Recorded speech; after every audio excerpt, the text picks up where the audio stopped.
다른 종교와 많은 면에서 이제 다릅니다. 이 땅에는 뭐 엄청나게 종교가 많죠. 종교의 숫자를 일일이 댄다면 생각 이상으로 굉장히 많습니다. 물론 우리가 이제 대표적으로 몇몇 종교를 뭐 꼽을 수 있겠죠. 뭐 불교나 이슬람교나 힌두교. 그 외에 뭐 이제 거기에서 또 파생된 여러 종교들이 있고, 또 고대 종교가 있고, 또 현대 또 만들어진 종교도 있고, 여러 가지가 있어요. 그런데 한 가지 중요한 특징이 있습니다. 다른 종교에는 기쁨과 즐거움의 내용이 없어요. 오직 기독교만 기쁨과 즐거움이 있어요. 이게 아주 굉장히 큰 차이점이에요. 다른 종교에는 엄숙함이나 두려움이나 또 그들 나름대로 경전이나 의식이 다 있어요. 그러나 기쁨이 없어요. 불교도들이나 뭐 이슬람교 기쁨이 있습니까? 없습니다. 그 사람들의 교리적 가르침에 기쁨이라는 내용이 없어요. 없습니다. 그렇다고 또 무속에 기쁨이 있습니까? 없습니다. 오히려 무속은 한을 푸는 거예요. 그래서 무당이 굿할 때 보면은 막 그 귀신을 불러다가 한을 푸는 그러한 일들을 굿에서 많이 합니다. 뭐 고대 그리스 로마도 역시 기쁨이 없어요. 즐거움이 없습니다. 그래서 그리스 철학이나 로마의 그 철학을 보면은 어떤 인간의 어떤 비애, 고통, 엄숙함, 뭔가 그런 거는 굉장히 있는데 기쁨이나 즐거움은 없어요. 참 희한하지 않습니까?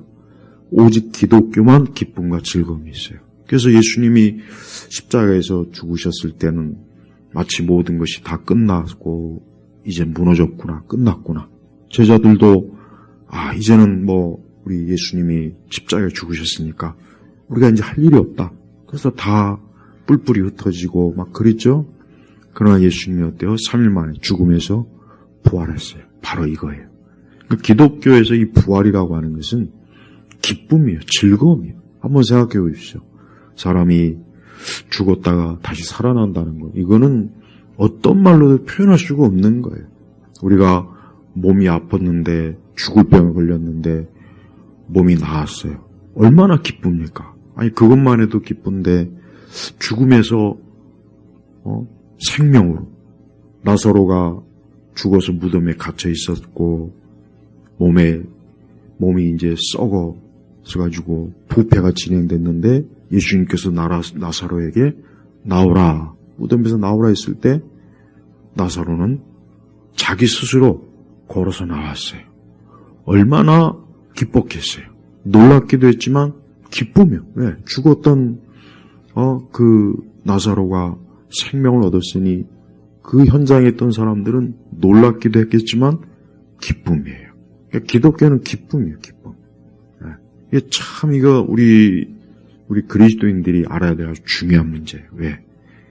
그 기쁨은 뭡니까? 생명입니다. 생명을 얘기하는 거예요. 그러니까 오직 기독교만 사람에게 생명을 주지 다른 종교는 생명을 못 줘요. 또 뭐 나는 이 종교 저 종교 다 싫다. 나는 무종교다. 그들에게도 안타깝지만은 생명이 없기는 마찬가지예요. 그래서 우리가 성경의 내용을 보면은 성경에는 어떻게 보면 인간의 비참함, 죽음, 고통, 슬픔, 괴로움 이런 것들이 가득 있어요. 그 내용이. 그런데 결국은 어때요? 기쁨으로 해요. 아브라함이 자녀를 갖지 못해서 얼마나 참 아브라함과 사라가 그 시기 동안 믿음을 지키면서 얼마나 많이 고통을 받았습니까? 힘들었죠? 그러나 하나님께서 진짜 약속한 자녀를 줬어요. 그래서 그 이름도 웃음. 우리말로. 기쁨이라고요, 기쁨. 그래서 우리 성도들은 기독교 신앙의 특징이 뭐냐? 기쁨이에요. 그래서 기쁨이 없고, 소망이 없고, 즐거움이 없고, 그런 인생들에게 하나님은 어때요? 기쁨과 즐거움과 소망을 주는 거예요. 그래서 기독교의 특징, 기독교인의 특징은 기쁨이다. 그래서 신약 성경에도 뭐라 그랬습니까? 항상 기뻐하라 그랬죠. 기뻐하라. 이 기쁨이라고 하는 것은 사실 죄로 인해서 멸망하고 타락한 인생들에게는 기쁨은 어울리질 않아요. 사실은 어울리질 않는 거예요. 뭐가 어울리겠습니까? 죄로 인해서 멸망하고 타락하고 죽음이 오고 영원한 형벌을 받고 이게 무슨 기쁨이 있겠어요? 거기에 무슨 기쁨이 있겠습니까? 기쁨이 없어요. 유명한 희극인 찰리 채플린도 평생에 엄청난 다른 사람을 재미있게 하고 웃음을 주고 그런 코믹한 그런 대단한 희극이었지만 본인은 자기 자신은 기쁨이 없었어요. 기쁨이 없었다고. 우리가 이 기쁨이라고 하는 것은 우리가 인위적으로 우리가 막 억지로 어거지로 뭔가 기쁨을 만들 수는 있겠죠. 그래서 막 그런 기쁨을 유도하는 어떤 영화나 드라마나 쇼 프로그램들이 많이 있어요. 하지만 그것은 인위적인 기쁨, 인위적인 억지로 만들어내는 것. 하지만 성경에서 말하는 기쁨은 어때요? 하나님이 주시는 거예요. 하나님이 주시는 것이기 때문에 이 기쁨은 어떤 기쁨입니까? 이 기쁨은 살아있는 기쁨입니다. 살아있는 기쁨. 오늘 11절을 보니까 자 시편 5편 1절부터 쭉 우리가 이제 봐왔죠. 하나님 앞에 탄식과 또 부르짖음과 또 악을 행하는 자의 심판 이런 모든 것들을 이제 막 하나님 앞에 이렇게 호소하고 그러던데 11절로 들어가니까 어때요? 그러나 주께 피하는 사람들은 다 기뻐하며 했습니다. 주께 피하는 사람들은 다 기뻐하며 그래요. 기뻐하며. 이게 신앙, 기독교 신앙의 가장 절대적인 한 면을 보여주는 거예요. 그렇습니다. 어느 누구든지 하나님께 피하는 사람은 기쁨이 있어요. 그에게 질병이 있던 환난이 있던 고통이 있던 슬픔이 있던 실패가 있던 그가 어떤 죄로 인해서 무너졌던 하나님께서는 그에게 뭘 주십니까? 기쁨을 줘요. 기쁨. 그래서 우리 성도들이 자기 안에 이러한 기쁨이 있는지를 한번 돌아봐야 됩니다. 나는 이러한 기쁨이 있는가? 왜? 기독교인의 특징은 기쁨이에요. 근데 이 기쁨이라고 하는 게 뭐냐? 내가 뭐 지금 기뻐할 만한 일이 있어서 기뻐하는 건가? 아니, 그게 아닙니다. 그게 아닙니다. 그게 아니에요. 그건 아까 얘기했지만은 그거는 만들어진 기쁨이에요. 그런 기쁨이 성경에서 말한 기쁨이라면은 기독교는 별 볼 일 없는 종교예요. 근데 여기서 말하는 기쁨이라고 하는 것은 고통과 환난과 쫓겨다니고 악인으로 인해서 고생을 하지만 그러나 그가 하나님께로 가까이 하고 하나님을 모시니까 비록 그런 가운데서라도 어때요? 기쁨이 있는 거예요. 기쁨이 있는 거예요. 이게 기독교에서 말하는 기쁨이에요. 바울은 감옥에 있었지만 성도들에게 어때요? 바깥에 있는 성도들한테 기뻐하라 그랬어요. 기뻐하라. 봐요. 그러니까 우리 성도들의 신앙의 특징이 뭐냐? 그러니까 기독교, 우리 그리스도인의 신앙의 특징은 기쁨으로 나타내는 거예요. 알다시피 죄로 인해서 무너진 그러한 인생들에게는 기쁨이라는 게 없습니다. 기뻐할 일이 없거든요. 있어봐야 슬픔이요, 어둠이요, 고생이요, 괴로움이요, 그냥 그런 것밖에 없어요. 그래서 사람들이 인생을 살면서 기뻐하는 날은 얼마 안 되잖아요. 이 기쁨이 없으니까 사람들은 그 기쁨을 얻고자 뭔가 자기 육체의 즐거움을 막 찾습니다. 하지만 그 즐거움도 어떤 즐거움입니까? 일시적이고 단발적이에요. 그런데 하나님이 우리에게 주시는 기쁨은 어떤 기쁨이냐? 영원한 기쁨이에요. 영원한. 우리가 계시록에 보면은 그 엄청난 환난과 막 무지막지한 대환난과 어려움이 많죠. 근데 계시록 끝부분으로 가면은 뭐가 있습니까? 영원한 기쁨이 있잖아. 어린 양 혼인잔치의 기쁨이 있고 하나님과 함께하는 기쁨이 있고 새 하늘과 새 땅에 들어가서 영생을 누리는 기쁨이 있고, 그러니까 기쁨이 있다고요. 그래서 사람이 이 하나님께로 오면은 기쁨을 얻을 수가 있어요. 근데 사람들이 하나님께로 오지 않고 자기 길로 가죠. 자기 길로 간다고요. 근데 그 길로 가서 자기가 행복을 누릴 수 있고 기쁨을 누릴 수 있거라고 아마 생각을 다 하는 것 같아요. 그러나 거기엔 기쁨이 없어요. 신을 부정하는 사람들이 그로 인해서 행복하다는 말은 나는 들어본 적이 없어요. 그러니까 신을 그러니까 보통 이제 여기서 말하는 신, 하나님이. 대체로 무신론자들이 표적을 삼는 종교는 기독교입니다. 다 기독교야. 다른 종교가 아닙니다. 기독교. 그러니까 하나님을 부정하는 사람들이 막 기쁨이 있다, 즐거움이 있다. 난 이런 내용을 그 사람들의 책에서 본 적이 없다니까요. 하나님을 부정하니까 너무 기쁘다, 너무 즐겁다. 그 내용이 없어요. 그거 참 희한하지 않습니까?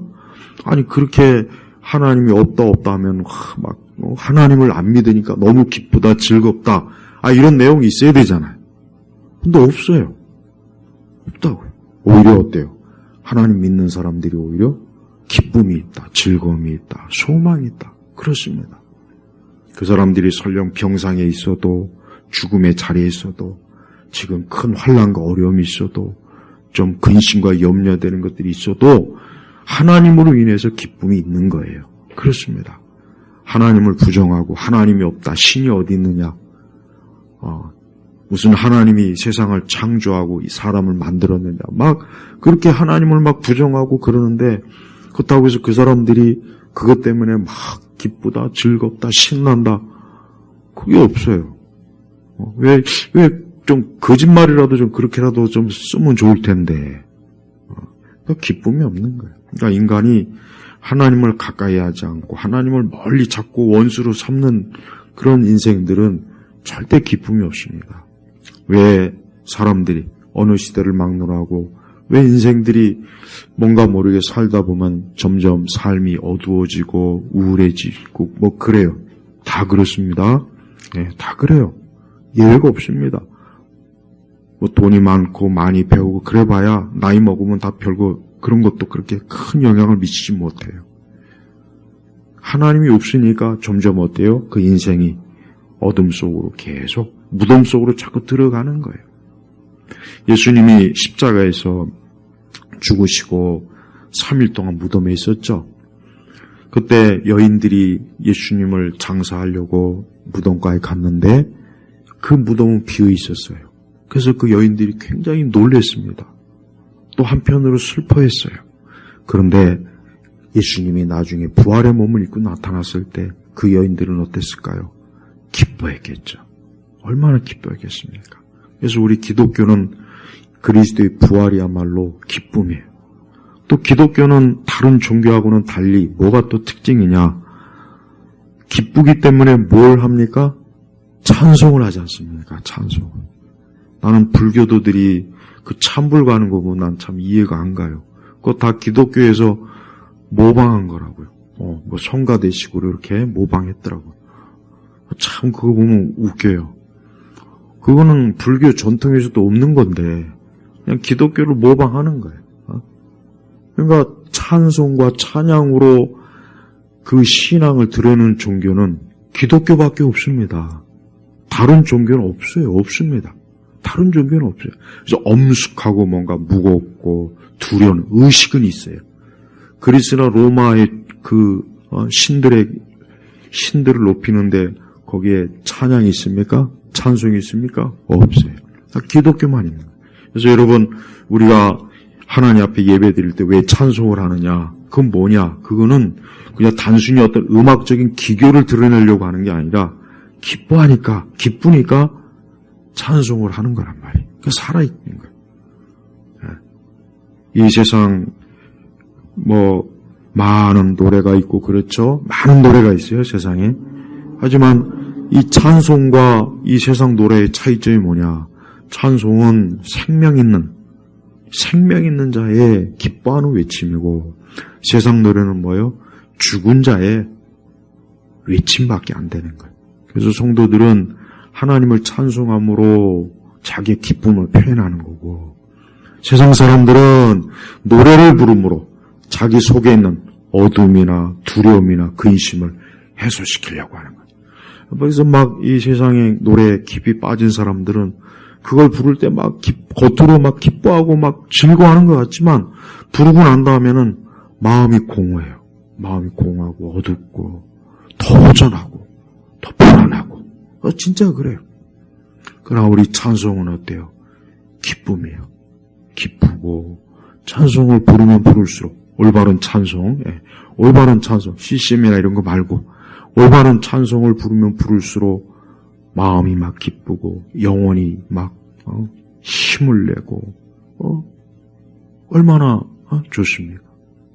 그러니까 우리 이 기독교는 가만히 보면은 생명이 있다는 증거가 가득해요. 근데 우리 한국 사람들은 이 정서적으로 우리나라 사람들은 좀 어두운 면이 많습니다. 겉으로 막 활기찬 것 같지만 사실은 속으로 굉장히 어두워. 왜 그러느냐? 귀신과 우상을 오랜 동안 더 깊이 섬기다 보니까 그 밑에 있다 보니까 기쁨이라는 게 없는 거예요. 기쁨. 그래서 우리 한국적 정서 중에 가장 안 좋은 게 뭡니까? 한풀이 하는 거예요. 한풀이. 한 맺힌 거.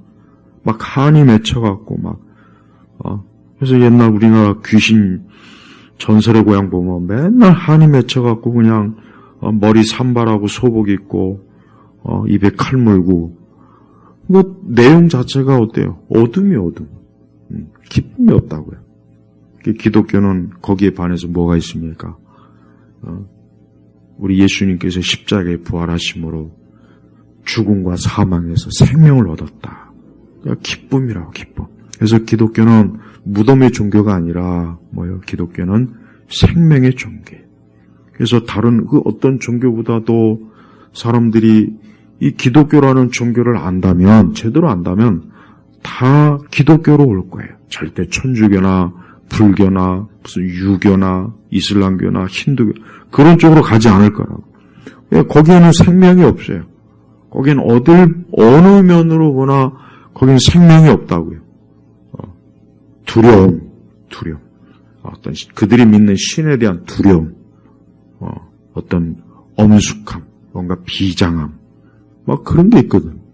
근데 우리 하나님 믿는 살아계신 하나님, 생명의 주관자요, 만물의 창조자요, 인간의 모든 것들을 주관하는 이 하나님은 어때요? 사람들에게 기쁨을 주는 분이에요. 기쁨. 그래서 우리가 하나님을 믿을 때 기쁨으로 섬겨야 돼요. 기뻐하고 믿음으로 기뻐하는 거예요. 믿음으로 또 기뻐하고 믿음으로 하나님 앞에 나오고. 그래서 믿는 자는 그 속에 기쁨이 없을 수가 없는 거예요. 근데 믿는다 하면서 그 마음에 기쁨이 없으면은 그 사람은 믿음이 혹 적거나 아니면 믿음이 진짜 없거나 뭔가 둘 중에 한 가지입니다. 그래서 여러분, 하나님은 하나님의 자녀들이 기뻐하는 걸 좋아해요. 기뻐하는 걸. 그래서 오늘 11절 보니까 주께 피하는 사람들은 다 기뻐하며 그래요. 어느 누구든지 하나님께로 피하는 사람은 기쁨이 와요. 기쁨. 예. 삶이 힘들고 고단하고 어렵고 근심과 염려가 됐을 때 사람들이 다른 데로 막 도피하잖아요. 다른 데로 도피한다고요. 하지만 다른 데로 아무리 도피해봐야 거기엔 절대 좋은 게 없습니다. 누구에게로 와야 됩니까? 우리 주님께로, 예수님께로 와야 돼요. 그 다음에 또 뭡니까? 주님의 보호로 인하여 영원토록 즐거이 외치며 주님의 이름을 사랑하는 사람들은 주님을 즐거워할 것입니다. 예, 즐거움이에요. 즐거움. 기쁨과 즐거움은 같은 거예요. 사실 같은 의미이긴 해요. 근데 삶이 즐겁다, 기쁘다. 이게 얼마나 좋습니까? 어떤 사람의 인생을 평가할 때 그 삶이 기쁨이 있고 즐거움이 있다. 이게 얼마나 좋아요. 근데 그 삶이 슬픔과 고통과 괴로움과 울음이 있다. 그건 좋은 삶이 아니죠. 하나님은 어때요? 주님의 이름을 사랑하는 사람들은 주님을 즐거워할 것입니다. 영원토록 즐거이 외치며 주님의 또 보호하심과. 그러니까 하나님은 하나님의 자녀들에게 뭘 주시는 분이냐? 기쁨도 주시고 즐거움도 주시고 또 그를 보호해 주시고 또 그를 어때요? 사랑해 주시고. 여러분, 세상에 어떤 신이, 다른 제가 아까도 얘기했지만은 세상에 어떤 신도, 그 어떤 여러 각 종교가 있잖아요. 그 어떤 신도 자기를 섬기는 그 사람들에게 이런 기쁨과 즐거움이나 이런 복된 것, 이런 걸 주는 신이 없다. 약속한 신이 없다고요. 오직 기독교의 하나님만 오늘 말씀처럼 기쁨, 보호, 즐거움, 이와 같은 것들을 주는 거예요. 사람이 하나님을 믿으면은 왜 좋으냐? 하나님께서 그에게 어때요? 이런 기뻐함, 또 그를 보호해 주시고, 그에게 즐거움을 주시고, 또 그를 하나님의 손에서 보살펴 주시고, 이러니까 어때요? 하나님을 기뻐하지 않을 수가 없는 거예요. 그러니까 성도들은 하나님에 대해서 하나님을 생각하면서 기뻐하는 거예요. 슬픔과 근심과 어둠이 있을 때, 그런 것이 혹 밀려왔을 때, 그때 누구를 생각해야 되겠습니까? 주님을 생각해야 돼요. 주님을 생각해요. 다른 거 생각하지 말고 주님을 자꾸 생각해요. 그래서 믿음으로 우리 주님을 생각하고 또 우리 주님께서 나를 사랑하시고 내게 기쁨과 즐거움을 주실 것이고, 그래서 주님을 생각할 때 진정으로 우리 사람은 어때요? 그 속에서부터, 그 마음과 심령 속에서 즐거움과 기쁨이 솟아나는 것입니다. 신약성경의 사복음서에 보면은 예수님의 행적을 보면은 예수님을 만나고 나서 예수님이 가까이 하고 사람들은 다 어때요? 다 기쁨과 즐거움이 넘쳤어요. 예수님은 질병도 고쳐주셨고, 배고픈 자들에게 먹을 걸 주고, 귀신 들린 자의 귀신도 쫓아주고. 자, 보십시오. 그때 그 사람들이 다 어떻게 했습니까? 기쁨과 즐거움이 넘치잖아요. 기쁨과 즐거움이 넘치죠. 질병도 떠나고, 귀신도 떠나고, 배고픈 자에게 먹을 걸 주는 주님을 가까이 있을 때 그들의 마음이 얼마나 기쁨과 즐거움이 가득했겠습니까? 한번 생각해요. 지금도 똑같습니다. 지금도 많은 사람들이 어때요? 기쁨과 즐거움이 없죠. 제가 저번에 얘기한 것처럼 특히 많은 젊은 사람들이 기쁨과 즐거움이 없어요. 그래서 막 자살을 하고, 그 젊은 시절은 가만히 있어도 활기차고 뭔가 인생이 막 이렇게 되는데, 많은 젊은 청년들이 우울하고 막 자살을 하고. 봐요. 하나님이 없으니까 그런 거야. 하나님이 없으니까 그들에게 있는 거라고 뭐예요? 그 삶을 고통스러운 것밖에는 가까이 오질 않아요. 그래서 제발, 사실 젊은 청년들뿐만 아니라 사람은 다 하나님께로 오면 됩니다. 하나님께로 나와서 그분을 붙잡고 그분과 함께하고 그분을 의지하고 그분을 믿고, 그럼 하나님께서 그에게 어때요? 기쁨과 즐거움, 하나님이 그에게 위에서부터 주시는 거예요. 위에서도 주시는 거예요. 이 세상과 마귀는 사람에게 기쁨을 주질 않습니다. 즐거움을 주질 않아요. 오히려 슬픔, 괴로움. 그러니까 우리나라 사람들은 정서적으로 이 슬픔과 괴로움, 이 한, 이런 것들이 계속해서 아주 태생적으로 내려와요. 여러분, 보통 우리 민족을 단군의 후예라고 하잖아요. 단군의 후예. 근데 그 단군이 뭐냐면 무당이라고 해요. 무당. 단군이 무당입니다. 그래서 무당들이 단군신을 다 이렇게 하고 있지 않습니까? 그러니까 우리 민족은 이 출발할 자체가 이 무속, 무당, 단군, 출발 자체가 그래요. 참 희한해요. 그러니까 보면 우리나라 역사를 보면 봐요. 어느 시대건 뭔가 모르게 어둠, 슬픔, 한, 이런 것들이 가득해요. 기쁨이 없어요. 기쁨.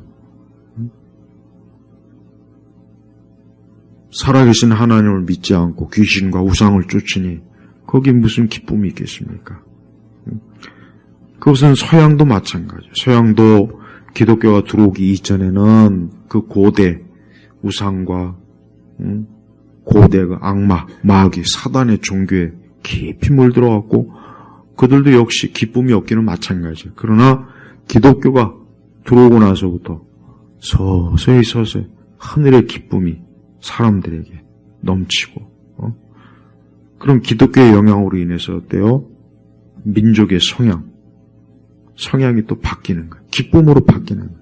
그러니까 우리나라도 지금 모든 면에서 보면 정치적으로도 어둡고 경제적으로도 어둡고 우리 사회를 보면은 어딜 보나 기쁨이 없어요. 그 왜 그렇겠습니까? 그것은 그리스도의 복음이 십자가가 자꾸 사라지니까. 그러니까 미국도 1960년대까지는 교회에서 예수님의 십자가의 복음을 전하는 교회들이 많았는데 이제 1970년대 들어오면 그런 십자가의 복음보다는 어떤 심리 치료, 어떤 정신적 위안. 그러니까 복음이 자꾸 가려지니까 교회도 인위적인 기쁨을 자꾸 추구하는 거예요. 그러니까 쓸데없이 막 경배와 찬양이 막 이런 것 가지고 막 사람들이 펄쩍펄쩍 뛰고 박수치고 막 그러잖아요. 그게 인위적인 거예요, 사실은 그게. 그게 정말 영적인 즐거움과 기쁨을 표현한다고는 저는 보이질 않아요. 옛날 성도들은 악기도 없고 있는 거라고는 하나님 주신 목소리밖에 없지만 옛날 올바른 신앙이 거의 대부분이었을 때 남녀노소 교회에서 기뻐하고 즐거워하며 찬송으로 목소리로 옛날에 흑인들이 뭐가 기뻐할 게 있습니까? 종일토록 그냥 고된 노동으로 학대를 받으면서 그러나 그들이 교회 와가지고 얼마나 그래서 흑인들 예배는 그냥 기쁨의 소리가 넘쳐요. 지금도 전통적인 흑인 교회들은 엄청나게 요란해요. 막 기쁘고 막 팔짝 뛰고 그래요. 그러니까 기쁨이라고. 왜? 하나님으로 인해서 기쁜 거예요. 근데 지금의 교회들은 아까 얘기했지만 인위적인 기쁨, 막 사람들로 하여금 인위적으로 막 기뻐하게 하는 거예요. 하지만 그거는 인위적인 거기 때문에 진짜 영적인 하나님께서 성령께서 주시는 기쁨이 아니니까 그거 지나고 오면은 그 집회가 끝나고 나면 또 허전하고 그러니까 또 세상적인 데 빠지고 그런다고요. 그래서 여러분 나는 어느 누구도 내 삶이 어둠이 있다 생각이 되는 사람들은 제발 주의 이름을 부르고 주님을 가까이 찾기를 정말 권합니다. 다른 데 가지 마세요. 술집에 가봐야 거기에 기쁨이 없어요. 술집은 비통한 자들이 가는 곳이에요. 우울한 자들이 가는 곳이에요. 춤을 추고 노래를 부르고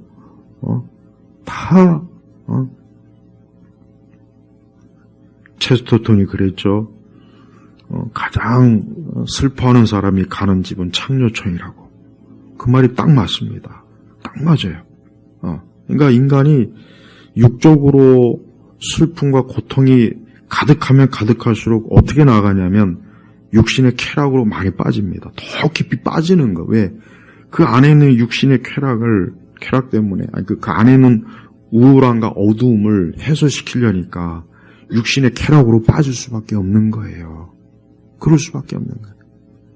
근데 인간을 그 마음과 심령을 안정시킬 수 있는 것은 오직 주 예수 그리스도 하나님의 은혜와 사랑밖에 없어요. 그래서 12절에 보니까 여호와시여 참으로 주님은 의인에게 복을 주시고 방패처럼 은혜로 그를 감싸주십니다. 봐요. 하나님께서 주시는 이와 같은 복과 은혜가 그 사람을 어때요? 안정시키고 마음의 평안을 주고 진정한 위안을 주는 거예요. 술이나 마약이나 춤이나 노래로 얻을 수 없는 거예요. 또 이 세상의 그 화려한 스포츠들 막 경기장에서 이 시대의 가장 큰 종교는 스포츠예요. 난 그렇게 봐요. 이 시대 사람들이 최고의 종교는 모든 종교보다 가장 압도적으로 사람들을 홀딱 빠지게 하는 게 뭐냐? 스포츠예요, 스포츠. 야구, 춥고, 아주 거기 완전히 사람들이 미쳐있잖아요. 미쳐있잖아요. 그게 신이라고, 신. 사람들은 야구장이나 경기장 가서 스포츠를 즐긴다고 하지만 그게 아니라 사실 보면 종교입니다. 종교라고요. 그래서 지금 시대 세계 최대 종교는 스포츠예요. 스포츠. 사람들은 거기에다 물질과 돈을 막 쓰잖아요. 엄청나게 씁니다. 엄청나게 써요. 그러니까 거기에 가서 그 스포츠라고 하는 신 앞에서 경배하고 그 앞에서 열광하고 환호성을 지르고 노래를 부르고 박수를 치고, 그러나 그 경기가 또 끝나면 마음에 공허함이 또 가득 밀려오니까 술집에 가서 또 술을 먹고 봐요. 그러니까 우리는 그런 것들이 다 인간이 뭐예요? 인간이 자기 영혼에 자기 내적인 자기 실제 존재하는 실존이 죽었기 때문에 그래. 죽었기 때문에.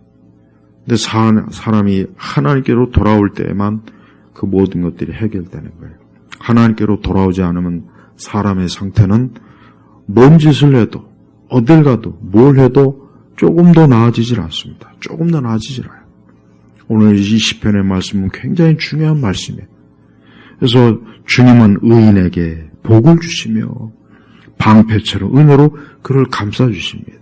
그러니까 하나님께로부터 이러한 복을 받는, 은혜를 받는 사람이 다른 뭐가 필요하겠습니까? 아니에요. 필요가 없어요. 기쁨이에요. 설령 그가 죽음의 자리에 있어도 그는 기쁨으로 그 죽음을 맞이할 수 있어요. 질병에 놓여 있어도 그는 질병 가운데서 우울해서 죽으려고 할 것이 아니라 오히려 주님이 그 질병 가운데서 더 가까이 있다는 걸 더 깊이 체험할 수가 있습니다. 그래서 인생들이 하나님께로 나올 때 어때요? 기쁨이요, 즐거움이요, 은혜요. 왜 이렇게 좋으신 하나님을 사람들이 믿지 않고, 왜 이렇게 하나님을 외면하고, 왜 이렇게 사람들이 하나님을 더 이렇게 외면할까? 왜 사람들이 하나님을 믿지 않고 섬기지 않고, 왜 빛 대신 주님 앞에 나올 생각 안 하고, 왜 점점 더 어둠으로 가려고 그렇게 발악을 합니까? 그들이 영적으로 어두운 거예요. 눈이 어두운 거예요. 또 이 세대 악한 신들이, 이 마귀가 사람들의 눈을 가리고 그 마음을 가려서 진정으로 생명을 얻을 길 오지 못하게 하는 겁니다. 그래서 우리 성도들은 하나님 앞에 오는 것, 노아 방주 때 비둘기가 쉴 곳을 찾지 못했을 때 방주로 왔잖아요. 쉴 곳이 있을 때는 방주로 오질 않았어요. 거기에 그러니까 육지가 드러났을 때는 오지 않았지만 아직 육지가 없을 때는 어때요? 다시 방주로 돌아왔죠. 마찬가지예요. 그러니까 우리가 사람들이 이 땅에 살 때는 방주, 주님의 품, 참된 교회로 들어와야 됩니다. 그래야 안식이 있어요. 왜? 이 세상은 아무리 돌아다녀도 안식할 데가 없습니다. 세상에서 제일 아름답다고 하는 스위스 레만 호숫가에 간다고 해서 거기에 안식이 있을 것 같습니까? 없어요. 거기서도 자살하는 사람들 많습니다. 가장 아름다운 곳에서 자살하는 사람들이 얼마나 많은데, 안식이 없으니까 그런 거예요. 우리 성도들은 다른 데 가서 안식을 찾으려고 하지 말고 하나님께 이렇게 예배 드리고 찬송을 부리고 하나님의 말씀을 듣고 그분을 경배하고 경외하고 거기에 안식이 있는 거예요. 우울한 사람들은 하나님께로 오면 돼요. 정신적으로 피로하고 정신적으로 파탄이 나고 마음이 막 이리저리 그런 분들도 하나님께로 오면 됩니다. 먼저 하나님께로 오면 돼요. 다른 데 가면 안 돼요. 다른 데 가서는 절대 해결이 안 됩니다. 그러니까 하나님은 우리 사람들의 안식자입니다. 안식. 그래서 사람이 하나님께로 오면은 비로소 안식을 얻을 수 있고, 이제는 내가 살았구나. 이제는 내가 안심이 된다. 이제는 내가 뭔가 모르게 마음이 이제는 안정이 되고 평안이 오는구나. 하나님이 주시는 거예요. 근데 다른 데는 그런 안식이 없습니다. 그래서 여러분 세상 사람들 보면은, 이 세상 사람들을 보면은 뭔가 자기에게 뭔가 안식을 줄 거라는 것을 어쨌든 막 찾아다녀요. 미친 듯이 찾아다녀요. 그래서 명품을 소비하고 백화점을 쏘다니고 여기저기 막 수많은 뭐 좋은 것을 막 보러 다니고 여러 뭐 음식 기행을 하고 막 그래 보면은 막 사람들이 막 그런 게 많다고요. 뭐 동호회를 만들어서 뭐 낚시를 가고 뭐 산을 가고 들에 가고 막 그래. 그게 뭐냐? 왜 그렇습니까? 안식이 없으니까 그래. 안식이 없으니까 미친 듯이 세상을 쏘다니는 겁니다. 진짜 그렇습니다.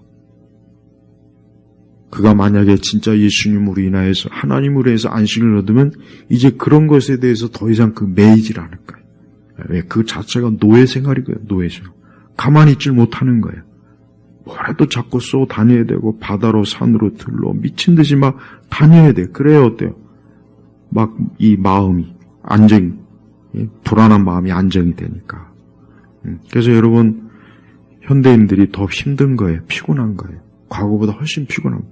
여러분 옛날 사람들이 훨씬 더 불편하게 살았을 거라고 자꾸 생각하는데 그렇지 않습니다. 지금 사람들이 더 불편합니다. 좋은 차도 있고 손안에 스마트폰이 있어서 전 세계를 그냥 손안에서 볼 수도 있지만 더 힘들어요. 더 빠른 교통수단이 있고 통신수단이 있고 더 좋은 먹을거리 문화가 많은데 사람들은 더 피곤해요. 왜? 더 많이 자살하잖아요. 그 한 가지를 보세요. 다른 것도 물론 많아요. 근데 제가 가장 극단적인 거 자살을 자꾸 예를 드는 이유가 그게 가장 극단적인 거니까 생명을 잃는 거잖아요. 다른 것도 많습니다. 그러니까 봐요. 사람들이 안정을 얻지 못하는 거예요. 근데 앞으로 가면 갈수록 이렇게 더 심해질 겁니다. 더 심해질 겁니다. 더 사람들은 이제 어때요? 우리가 이제 소외라고 하는 말 있죠. 소외. 철학자들이 인간이 뭐 소외됐다 하는 말을 해요. 그게 무슨 얘기냐면은 인간의 마음이 자기가 자기 내면을 잃어버리는 겁니다. 그러니까 소속감을 가질 수가 없는 거예요. 어딜 가든 타인이 되고 어딜 가든 안정이 없으니까 그걸 소외라고 그냥 표현을 하는 거예요. 안정이 없는 거예요. 안정이. 네. 그래서 많은 그 소외를 어떻게 하면 사회학자들이 막 그거를 해결해 볼까 여러 가지 방안을 찾고 많은 철학의 얘기를 해요. 하지만 다 소용없는 얘기예요. 어거스틴이 말한 것처럼 하나님 안에 들어오지 않는 이상은 안식이라는 건 절대 있을 수가 없는 겁니다. 지금 우리나라 사람들 보면은 막 이제 연말이 돼서 또 얼마나 막 또 연말 또 송년회 한다고 얼마나 또 사람들이 막 모임을 또 많이 갖겠죠. 여러분 그런 것도 사실은 뭐예요? 이 세상 사람들이 자기 마음에 안정이 없으니까 자꾸 그런 모임을 갖는 겁니다. 우리 성도들은 하나님을 모시면서 모이잖아요.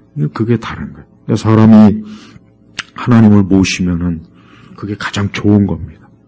하나님을 모실 때 그게 사람에게 제일 좋고 제일 행복하고 제일 평안하고 제일 마음이 안정이 돼요. 그러나 주님을 모시지 않는 모임은 거기에는 아무것도 없어요. 우리가 주를 모시는 게 그렇게 좋은 거예요. 저는 우리 오늘 12절 말씀 여호와시여 참으로 주님은 의인에게 복을 주시고 방패처럼 은혜로 그를 감싸 주십니다. 그래. 하나님께서 우리를 감싸 주시고 우리를 은혜를 주시고 우리를 용납하시고 받아 주시고 우리의 모든 죄와 허물도 용서해 주시고 또 우리를 복을 주시고 여기서 이 복이라는 거 뭡니까? 하나님께서 모든 것에 복의 근원이 되시잖아요. 그러니까 사람에게 좋은 것을 주시는 거예요. 저는 계속해서 이방 종교나 이런 무속이나 이런 걸 연구해 보니까 정말 사람이 하나님을 믿지 않으면은 그게 저주예요, 저주. 정말 저주라고요. 그래서 참 예수 그리스도를 믿음으로 하나님의 자녀가 되는 것만큼 사람에게 최고의 좋은 게 없구나. 이것만큼 좋은 게 없는 거예요. 좋은 대학 가는 게 좋을 것 같습니까? 자꾸 그냥 우리나라 사람들이 교육도 우상이라 이 교육도 우상이에요. 물론 사람이 물론 배우고 익히는 게 좋긴 해요. 그러나 그것도 우상이 돼버려요. 우상. 자기의 인생을 성공적으로 살기 위한 하나의 우상의 종교잖아요. 종교. 그러니까 교육도 하나님을 아는, 그 하나님을 아는 지식을 바탕으로 하는 교육은 참 좋은데, 하나님을 싹 빼버린 교육은 그것도 종교입니다. 종교. 교육의 종교라는 거. 그러니까 사람은 탁월해요. 사람은 이 종교 만드는 데 아주 탁월합니다. 그러니까 하나님을 모시지 않으면 모든 게 다 종교가 될 수가 있어요. 스포츠, 취미, 교육, 예술, 문화, 정치. 정치도 종교거든요. 정치도. 그러니까 정치적인 어떤 문제로 인해서 사람들이 막 서로 치고받고 싸우는 거. 그게 종교입니다. 종교. 그것도 종교라고요. 그러니까 확실히 인간은 이 종교라고 하는 영역을 떠나서는 살 수가 없어요. 고대부터 지금까지 인류사를 보면은 결국은 종교에서 결판이 나는 거예요. 하나님을 믿는 게 이래서 중요한 거예요. 하나님을 믿지 않고 다른 그 어떤 종교에 빠진 인생들은 거기에는 오늘 말씀처럼 기쁨이나 즐거움이나 복이 없습니다. 오히려 뭐예요? 저주예요. 저주. 저주에 저주만 있어요. 사람들은 이 교회에서도 이 저주라는 말을 들으면은 왜 그런 말을 쓰냐 자꾸 이상하게 생각하는데 성경에 있는 말이에요. 그리고 사단의 노예들은 다 저주로 받는다니까요. 저주. 그러니까 지금도 저주가 이루어지고 있어요. 왜 그걸 자꾸 이상하게 생각해요. 교회에서도. 그렇지 않습니다. 사도 바울이 뭐라 그랬습니까? 예수 그리스도를 사랑하지 않은 자에게 저주를 받을지어다. 아나데마. 봐요.